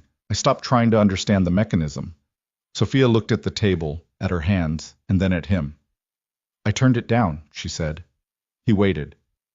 "I sat in that coffee shop for 3 hours, and I tried to build the honest case for both options. And every time I got to the end of the version where I take the offer and go through the transition and come out the other side, there was nothing there. Just a number." She paused. "A very large number, but still just a number." "You sure?" "I've been more sure about worse decisions." She said it with the dry edge he'd come to recognize as her version of honesty when it didn't want to be solemn. "I called Marcus Chen, and I told him the company wasn't for sale. He tried twice to reopen it, and I said no both times, and then he stopped." She looked up. "My COO cried. Not because she wanted the acquisition, because she said she's been waiting 2 years for me to choose something over the company." Ryan looked at her across the dinner table, in the ordinary kitchen light, with the sound of Lily's pencil moving faintly down the hall. "I'm not choosing over the company," Sophia said carefully. "I still have a company. I'm still running it. I'm just running it differently." She folded her hands on the table. "The remote structure goes into effect in January. 2 days in Denver every other week, everything else from here, or wherever I need to be. My COO has operational authority over the day-to-day. I review strategy. I handle the relationships that genuinely need my specific involvement, and I stop doing the things I was doing because I didn't trust anyone else to do them." "That's a lot of change." "It's overdue change." She looked at him steadily. "I'm not doing it for you. I want to be clear about that." "I know. I'm doing it because you asked me a question I couldn't stop thinking about.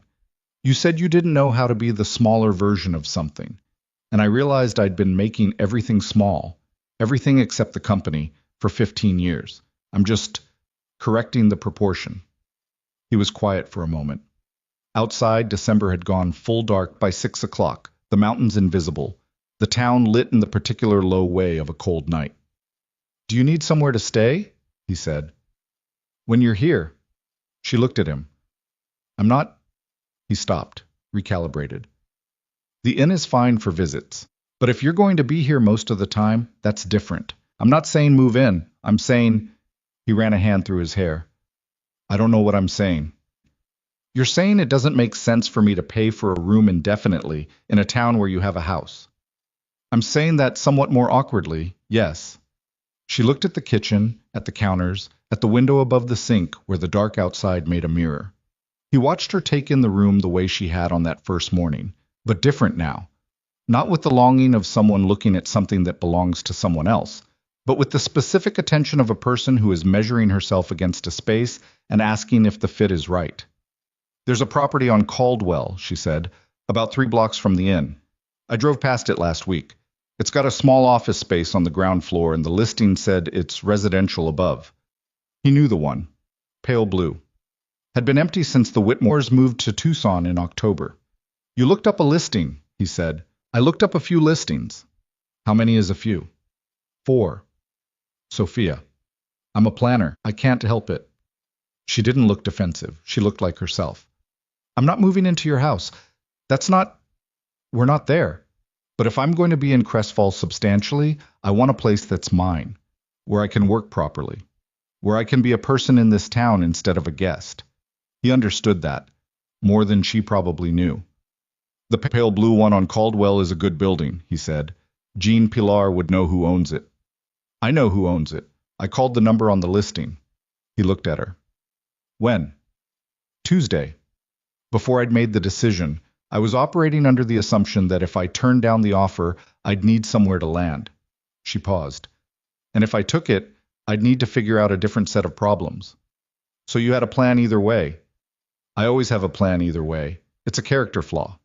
She looked at him with the dry honesty. The plans were different, but I wasn't going to let the absence of a plan be the reason I didn't do what I actually wanted to do. He sat back in his chair and looked at the woman across his dinner table. The woman who had shown up on a mountain road and refused to be a coincidence, who had extended her stay and moved her schedule and turned down a number that most people dream about, and was now sitting here telling him she'd already called the listing on a pale blue building 3 blocks from the inn. He felt something that was not complicated and was not dramatic. It was just solid. The particular solidity of something you'd been waiting to feel for a long time without knowing you'd been waiting. Okay, he said. Okay, which part? All of it. She looked at him for a second and then she smiled. Not the careful one, not the controlled one, the open one, the one he'd seen at the soccer game and in the diner and in the kitchen when Lily was being exactly herself. The one that meant she was actually there. I'm still going to burn the pancake, he said. I know, she said. I don't mind. He told Lily that night before bed, sitting on the edge of her mattress in the way they always talked about the things that mattered. Not formally, not at the kitchen table with weight and occasion, but sideways, in the low lamp of her room, with her half under the covers. Sophia's going to be around a lot more, he said. She's getting a place here in town. Lily was quiet for a moment. Then, the pale blue one on Caldwell? He stared at her. How do you know about that? I heard you two talking at dinner about Caldwell Street. We didn't say pale blue. There's only one vacant building on Caldwell. I looked it up on the county listings. She said it with complete composure. It has good light. The office space has east-facing windows. Ryan sat on the edge of her bed and looked at his 8-year-old daughter and thought, not for the first time, that he was doing his best work, and she was going to be better. Are you okay with all of it? He asked, directly, because she deserved direct. She thought about it. Not the quick performance of thinking, but actual consideration, her eyes on the ceiling. She doesn't try to be something she's not, Lily said finally. Some people try too hard, like they're applying for a job. She paused. Sophia just is herself, and herself is pretty good. Yeah, Ryan said. It is. Are you happy? He looked at his daughter. The lamp threw a warm circle of light across her pillow, and she was watching him with those clear eyes. And the question was the most purely asked thing anyone had put to him in years. Not are things going well, or is this a good situation, but the simple, ancient, important one. Yeah, he said. I am. She nodded with the satisfaction of a thing confirmed. Good, she said. Turn the light off when you go. He kissed her forehead, turned off the lamp, stood in the doorway in the dark the way he always did, listening to the house breathe. January arrived and rearranged itself around the new configuration of things. Sophia signed the lease on the Caldwell building in the first week.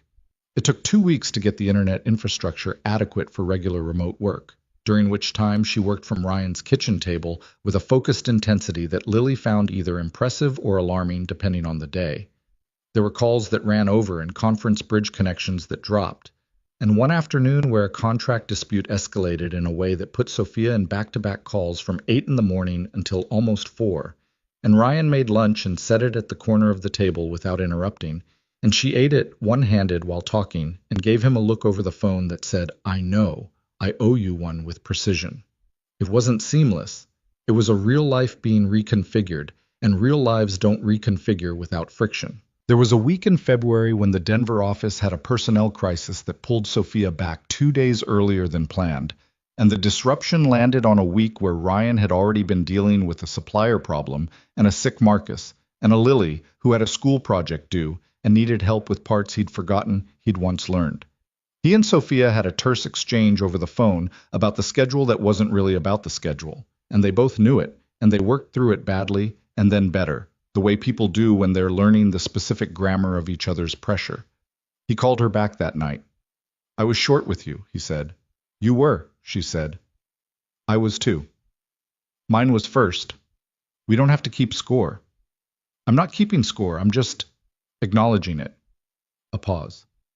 "I know you were having a bad week. I should have asked instead of just announcing the schedule change. And I should have said what I needed instead of being short about a schedule. So we both should have communicated better." "Yes." "Okay." A pause. "How's the supplier thing?" "Resolved, mostly." "How's Lily's project?" "Done. It was about the water cycle. She got excellent marks. She was not surprised." Sophia laughed. He heard the tiredness in it, the length of the week still in her voice. "I'll be back Thursday," she said. "I know. I'm bringing good coffee."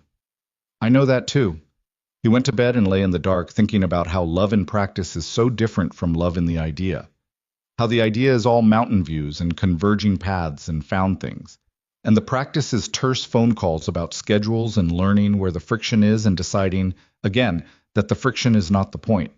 The friction is just evidence that two real lives are actually touching. He'd read somewhere once that the measure of a relationship isn't whether two people fit naturally, but whether two people choose each other in spite of the fit requiring some work.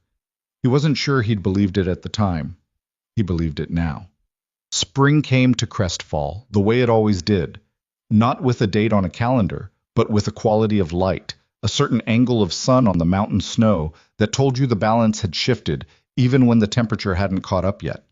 The aspens on the south-facing slope started first, bare branches with the first suggestion of green. Sophia had been in the pale blue building on Caldwell for 3 months. She'd made it hers in the way she made things hers, deliberately, without rush. She had a good desk and east-facing windows and a coffee maker that was better than anything else within 5 miles except the place on 2nd Street. Jean Pilar had fixed a squeaking hinge on her front door without being asked and refused to bill her, and she'd brought him a good whiskey from Denver and he'd said she'd do fine here, and she'd believed him. She came to Ryan's for dinner 3 or 4 nights a week. On the other nights she cooked in her own kitchen, which she was learning to do with the same methodical determination she applied to most things, sometimes texting Ryan photos of experiments that were honest about their own quality. He kept a running commentary. Lily weighed in occasionally with her own critiques, which Sophia received without defensiveness and with genuine notes taken. Lily had started going to Sophia's office on Saturday mornings. Not every Saturday, but frequently enough that it had become a pattern, which meant Lily had approved it. She'd bring her backpack and do homework at the small table near the window while Sophia worked, and they'd talk when there was something to talk about and not when there wasn't. Ryan had asked Lily once what they talked about on those Saturdays. "Different things," Lily said. "Like what?" "School, her company, what things were like when she was my age, why certain decisions are hard." She paused. "She doesn't talk to me like I'm a kid." "Is that good or bad?" Lily looked at him with the patient exasperation. "It's very good, Dad." He'd ask Sophia about it later, in the way he asked Sophia about things when he wanted to understand them, directly, without approach. "She asks me things," Sophia said. "Real questions. I answer them honestly. That's all it is." "What kind of questions?" "Last Saturday, she asked me if I regretted not having kids of my own." Sophia said it without hesitation, which meant she'd already worked through how to talk about it. I told her I used to think I'd deferred it so long that the window had probably closed and I'd made my peace with it. And she said, "But that's not what I asked." What did you tell her? I told her the honest answer, which is that I don't know. That I'd closed a door a long time ago that I'm not sure I actually chose to close. And that some of those things you figure out when you stop moving fast enough to avoid the question. She looked at him.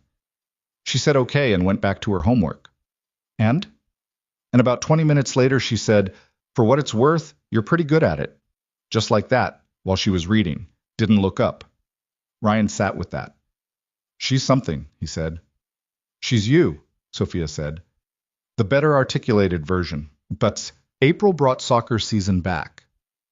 Ryan stood on the sideline at the first game with his thermos and his undignified investment, and Sophia beside him in the good boots that Lily had approved in November. And it should have felt like a big moment, the full circle of it, October to April. But it didn't feel big. It felt ordinary, which was better. Lily scored twice. Ryan made the involuntary sound. Sophia said nothing, but she grabbed his arm at the second goal and held it for a moment, and that was enough. After the game, Lily came off the field and went directly to Ryan the way she always did, and then she went to Sophia and said, "Did you see the second one?" "From the edge of the box," Sophia said. "It was a good angle." "It was a great angle, don't undersell it." Lily accepted this with a nod. "We're going for breakfast," she said. "Dad's making pancakes. You're coming." It wasn't a question. It had stopped being a question sometime in February. "I'm coming," Sophia said. "He burned the first pancake." Of course he did. Lily didn't say anything this time. She just looked at Sophia across the kitchen with an expression of profound "I told you so," and Sophia pressed her lips together and Ryan dropped the pancake in the trash. "Season the pan," he said. "Obviously," Lily said, with complete serenity. He made the rest of the pancakes, and they ate at the kitchen table in the good April morning light, with the mountains visible for the first time in weeks without cloud cover, white against a sky that was starting to learn how to be blue again. The conversation went from the game to something at Lily's school to a plan Sophia was working on that she described in terms a 9-year-old could engage with because she always did that, instinctively, without condescension. At some point Ryan stopped tracking the conversation and just sat in it. He drank his coffee and looked at his daughter and the woman he loved. He knew it clearly now, had known it for some time. Loved her in the specific way you love someone who has made your existing life more itself rather than trying to replace it.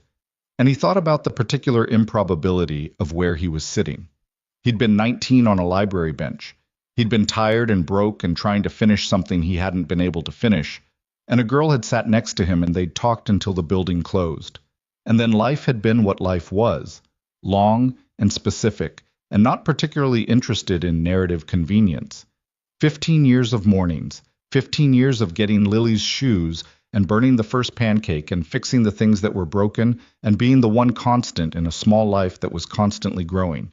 He didn't resent any of it. He wouldn't trade any of it. But there had been a loneliness in it that he'd mistaken for a permanent condition. Something structural about his life rather than a circumstance that could change.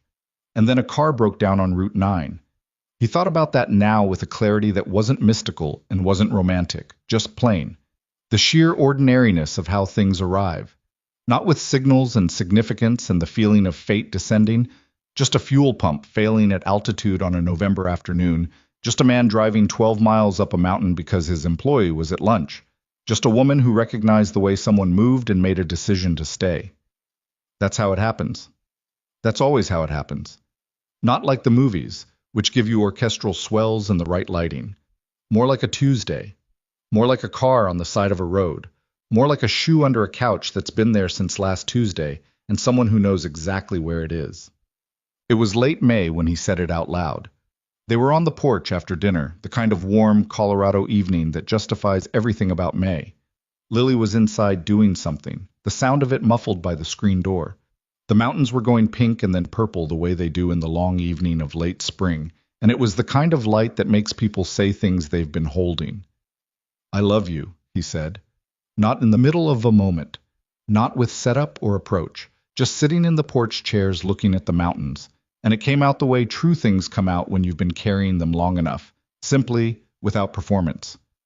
Sophia looked at him. She didn't look surprised, exactly. She looked like someone who has been waiting to hear a thing confirmed that they already believed but needed to know was real. I love you too, she said, and that was it. No scene, no explosion of feeling, just two people on a porch, acknowledging something that had been true for a while and was now being said out loud. The mountains went from purple to dark. The screen door opened and Lily came out, looked at them both, made her assessment, and sat down on the porch steps. What are we looking at? She said. Mountains, Ryan said. They're the same every night. They're different every night. She considered this. Philosophically or literally? Yes, Sophia said. Lily accepted this. She sat on the steps and looked at the dark outline of the range against the last of the light, and they sat there together in the comfortable quiet of people who have stopped needing to fill the space.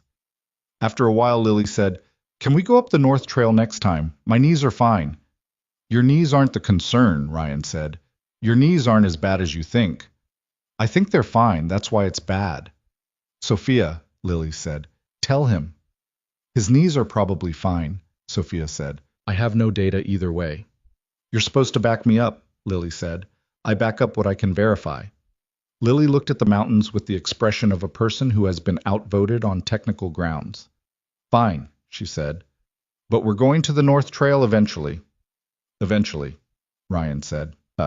There is something worth saying about what this story is actually about, underneath the surface of it. Because it's not really about a car breaking down on a mountain road.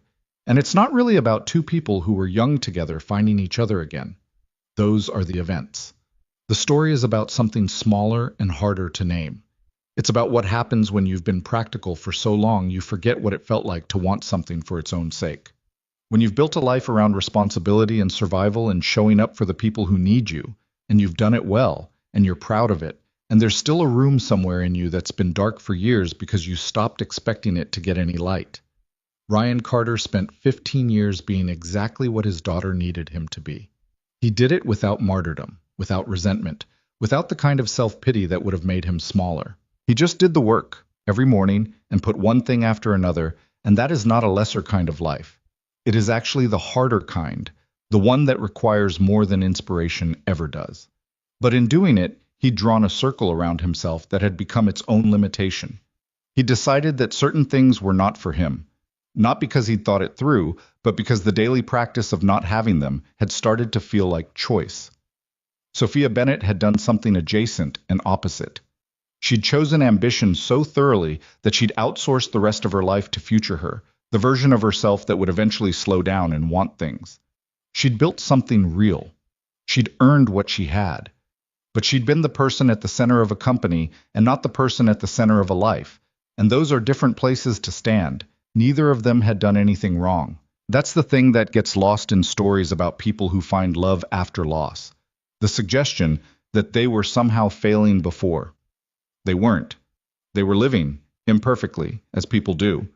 But there are costs to the particular ways we protect ourselves. And those costs are often invisible until something cracks the protection open. A fuel pump can do that, apparently. A voice heard from behind before a face is seen. A name said in a parking lot at 7 in the morning with the winter light on the snow. What Ryan had to learn was that being present for one person, being Lily's father, being reliable, being there, had so fully defined his understanding of his own worth that he'd stopped imagining he could offer anything more. That the size of his life in dollar terms or mile radius was not the measure of what he had to give. That the woman who ran a company and had her name on a building wanted his kitchen table. Not as a consolation prize, as the actual thing. What Sophia had to learn was that the capacity for a real life had not been lost, only deferred. That the room she'd kept dark hadn't collapsed. It was still there, and it needed only a reason to turn the light on. And that choosing something smaller in one dimension could make everything larger in the dimension that mattered. Neither of them could have learned it alone. That's the point. Some things only become clear in the presence of another person who sees you accurately and wants you anyway. On the last Saturday of May, Lily's team won their home game 3-1. She scored once, set up a second, and played defense in the final minutes with a focus that her coach would describe in the season-end notes as unusually mature for her age. Ryan stood on the sideline. Sophia stood beside him. They were not holding hands. They'd arrived separately, running slightly late on opposite schedules, and had simply ended up next to each other in the familiar way of people who have stopped calculating the distance. At the final whistle, Lily came off the field, and her face did the thing it did after good games. Not triumphant, just satisfied. She went to Ryan first, as always, and accepted his arm around her shoulders for approximately 3 seconds before she had too much energy to stand still. Then she went to Sophia, and without anything being arranged or asked for, she put her hand in Sophia's hand. Not asking, not testing, just doing it, with the matter-of-fact confidence of a child who has decided something is real and is acting accordingly. Sophia looked down at their hands, and then up at Ryan. And the expression on her face was the one that lived behind the composed one, the one she didn't show the boardroom or the clients or the version of her life that ran on strategy. It was the expression of someone who had received a thing they thought they'd missed the window for, and were now holding it, careful and astonished. Ryan looked at his daughter and the woman he loved standing in the sharp spring light on a grass field in a small mountain town, and he felt the full weight of his own life. Not as a burden, but the way you feel the weight of something solid in your hands. The weight that means it's real, the weight that means it's yours. It had taken 15 years, an unlikely road, a failing fuel pump, and a girl who knew where the shoes were. It had taken all of it, and standing there with the mountains clear and white above the tree line and Lily pulling Sophia toward the edge of the field to show her something. A bird, a flower, something small and specific and worth looking at. Ryan Carter understood what it means to have found your way home, not back to where you started. Forward, to where you were supposed to land. That's what the waiting was for. That's what all of it was for.